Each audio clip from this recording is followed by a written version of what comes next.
ఆరోగ్యాభిలాషులకి బుద్ధ వందనాలు. మిత్రులారా, భగవంతుడు ఆత్మస్వరూపుడు అనుకునే వాళ్ళందరూ కూడా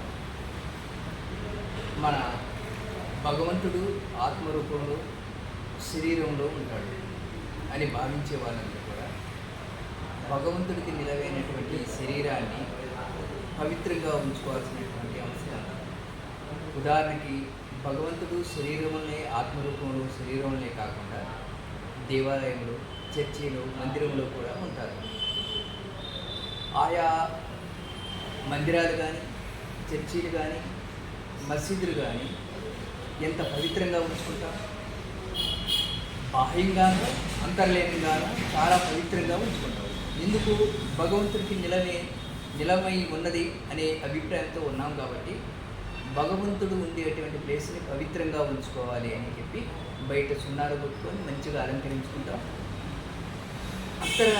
అంతర్గతంగా కూడా లేదా గర్భగుడిలో కూడా చాలా పవిత్రంగా, శుభ్రంగా, నీట్గా, పూజనీయంగా ఉంచుకుంటాం. మరి శరీరములో ఉన్నటువంటి ఆత్మ కూడా దైవ రూపంలో ఉన్నది కాబట్టి, దేవుడు అక్కడ శరీరంలో నిలవైంది కాబట్టి శరీరాన్ని కూడా శుభ్రంగా ఉంచుకుంటున్నాం. శరీరం బయట అందమైన దుస్తులు వేసుకుంటున్నాం, మంచి క్రీములు పూస్తున్నాం. మనకి సాధ్యం కాకపోతే అవసరమైతే బ్యూటీ పార్లర్లో పోయి అందంగా డిజైన్ చేసుకుంటున్నాం. కానీ మరి శరీరంలో కూడా అలాగనే శుద్ధిగా, శుభ్రంగా, పవిత్రంగా ఉంచుకోవాలి కదా. ఉంచుకోవటం లేని ఫలితంగానే ఇవాళ మన శరీరం అనేక రోగాల గొప్పగా ఇవాళ మిగిలింది.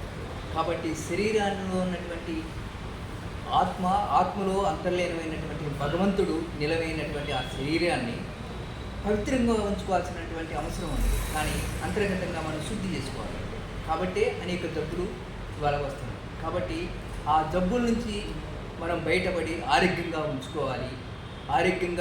ఆరోగ్యమైనటువంటి శరీరంగా, ఆరోగ్యమైనటువంటి మనిషిగా మారాలి అని అంటే మనం బుద్ధుడు చెప్పినటువంటి ప్రకృతి జీవన విధానాన్ని అవలంబించాల్సినటువంటి అవసరం ఉంది.